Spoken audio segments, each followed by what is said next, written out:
Oh, I love this category. Home and personal defense, guns, all the good shit. Handguns, shotguns, rifles, get as many as you possibly can. You cannot have too many guns. You got 4 people in the house, figure 1 handgun, 1 rifle, and 1 shotgun per person. I mean, so a family of 4, that's 12 weapons. And make sure everybody knows how to use them. There's an 11-year-old girl in this house that shoots a 9mm, and she's a good shot, and I'm really proud of her. And make sure you're proud of your kids too the same way. Get them guns. If you can get guns, if you live in like New York City, you can't get handguns, well, you can probably still get rifles, and you can just cut the barrels down. And that's a good defensive weapon. Just don't take them out of your house.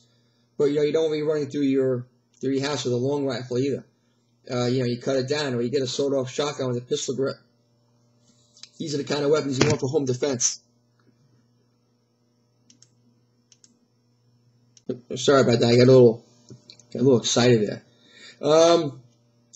An Army-style red lens flashlight. The flashlight will not ruin your night vision or your natural light, but it will not. You will not be left in the dark when you have it turned off. In other words, think of a dark room. Like a filmmaker's dark room.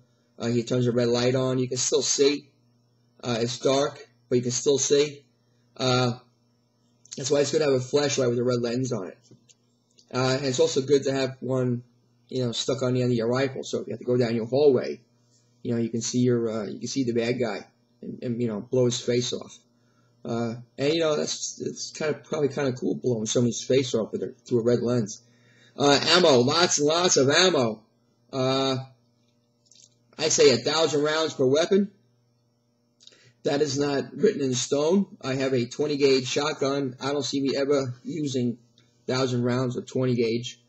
But I will have 500 rounds of it. And maybe I'll take the extra 500 rounds and allocate it towards my 12 gauge. It could be 1,500 rounds of 12 gauge. You will be able to barter it. If you're not going to be able to shoot it, I mean, who's going to shoot off, 1,500 rounds of 12 gauge? If the shit hits the fan. I hope you're not going to use it. If you are, you're going to be like Rambo. But your neighbors will want it. So they're good bartering items. Again, 20 gauge is not as popular as 12 gauge, so I would have maybe 500 rounds of 20 gauge and 1,500 rounds of 12 gauge. The 20 gauge is good to have around because it's a good hunting tool. And it's a good warning tool, It's a breech load. I put 1 shot in it, and if I see people coming down the road, I can just shoot it in the air, and they know that they're coming down into an area where there's people with guns, so they might want to decide go somewhere else. Knives, machetes, good hacking knives, good machete is always good to have around. Somebody's sticking their hands, climbing through your window. There's all kinds of things you can start hacking off. You can hack off their hands. You can hack off their neck. Save ammunition. Start cutting people up. Stun guns. Stun guns, again. Have a stun gun in the house. Have a stun gun in your car. Make sure your wife has a stun gun in her purse. Before you kill them, you can stun them. Stun them. They're immobilized for 15 seconds. And then you can take your time cutting them up. Improvised weapons, same thing. And I know I'm talking like an idiot. I'm just kind of having fun with this video. But at the same time, I want you to get some really good ideas with it. But again, don't make me sound like I'm a nut. I'm just having fun. Document safe, gun safe, a vault. All your important papers, put them in a vault. Put your guns in a vault. Anything that you don't want to keep out. Like I have out a shotgun, I have a handgun out. My girlfriend, she has a handgun out, and everything else is locked up. Because, right now everything's fine. And we just want to make sure we can defend the house. All your jewelry, gold coins, family artifacts. Somebody breaks into your house, the last thing that is stolen will be your vault. Will be your big safe. So, keep all that stuff in there. Working facilities and waste removal. I'm not sure if we talked about that. I think we talked about this already. If the water goes out, you're not going to be able to flush toilets unless you fill up that reservoir behind the toilet with water. And now you're wasting water that you'd be saving for your family. So, try to come up with an outhouse type system, whereas you don't have to use your drinking water or your washing water to flush the toilet with. And get creative. Again, you can take some heavy-duty plastic bags and a spackle bucket. You can, use that. You can use a composting toilet. They have toilets at a camping store. You can, if you shop at Walmart, Walmart probably won't have one. That store sucks anyway. Sports Authority might have one, or any kind of a camping store. You get them online. Those composting toilets. Blood sport equipment, fishing gear, hunting rifles, and gear. One thing I've heard, and I didn't realize this, I read it last night online, that if the shit hits the fan, it's not going to hit the fan for you also as much as it's going to hit the fan for the animals.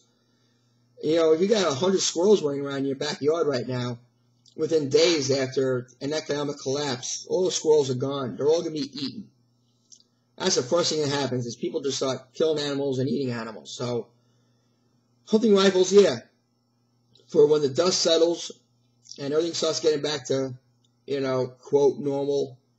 I've heard that if there's a pandemic in this world, within 12 weeks or something, 100 million Americans can lose their lives. That's in 12 weeks, you know what I mean? So when life comes back to, quote, normal, we'll be 100 million people less. And that's like the population of Russia. So, so the wildlife will start to flourish again. And there'll be less people trying to kill them and eat it. So, hunting rifles, 6 months, a year down the road, you can start shooting deer and wild boar and all that stuff. So, keep your hunting rifles and all your gear and your fishing gear. Keep it around. You're going to need it. Even though everything's fished out and hunted out, you're still gonna need it. Toiletries and hygienes, toilet paper. You can only save so much of that, especially the way Americans eat. We go through a roll every couple of days. Save as much as you can, but prepare for the worst, because you're gonna run out of toilet paper, and it won't be long before you do. You got to come up with creative means to wipe your ass.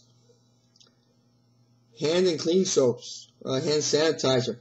Hand sanitizer, that gel stuff, that's another fire starter. I gotta add that to this list of fire starters. But this stuff right here, this gel, is like a little napalm in a bottle. Because it's full of alcohol, that's why. Powders, deodorants, yeah, you're gonna stink. So collect your deodorant, your powder, your toothpaste. I have dentures. I'm making sure I have plenty of denture supplies. Razors, you're going to need to shave, don't forget that. Especially you ladies. You can get all hairy in your armpits and your legs and all kinds of other places you don't want hair. So make sure you can take care of yourself. Personal products, again, that pertains to women. They know what it is. We don't need to discuss it. Diapers and other related baby items. If you've got a baby, you're not going to, unless you got money to burn, you're just not going to collect enough diapers for a year.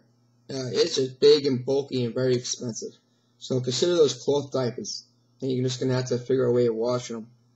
Whatever you got to do, you wanted a baby, you got a baby. So, you got to figure out a way to take care of it.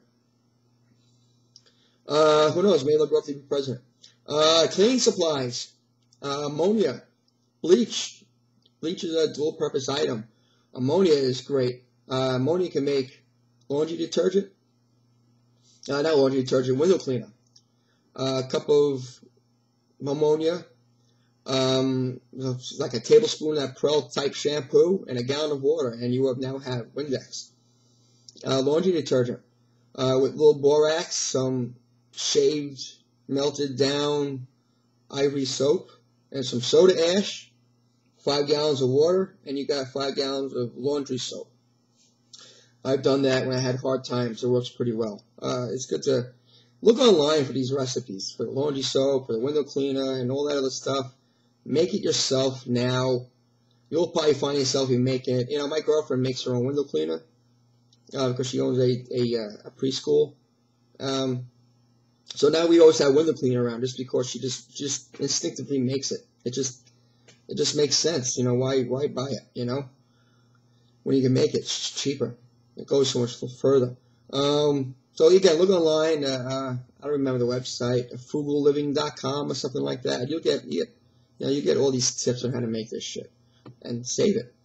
And especially bleach. Start saving up those chlorine tablets. Doesn't have to be the big ones. Could be. I prefer the little ones for water sanitation. The little ones you use for hot tubs.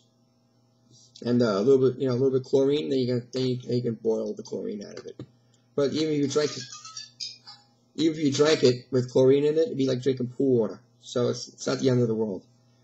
Get all your insulins together and all your prescriptions. It will be hard. If you're stuck in your house for a year, you're not going to be able to get out. There might be marauding bands of looters or, quote, opportunists, as they might call themselves, going house to house, or you're just assembling in the middle of a square in front of a store that they looted the shit out of. You're just not going to get insulin. Not for a while anyway, so just make sure you have it. Figure out what you might need. You might need 6 months, might need a year. Just do the wise thing. Antibiotics. Any antibiotics you can get, save. Just start collecting antibiotics. And these what do you call it? These hand sanitizers and antibacterial soap. Save that stuff, man, because that kills germs. If you get a cut and you don't put any Neosporin on it because you don't have any, or that first aid cream, you might get gangrene, and it might be a long time before you be able to see a doctor. So save up on this stuff. It'll save your life. If you don't have much water, you need to still sanitize your hands.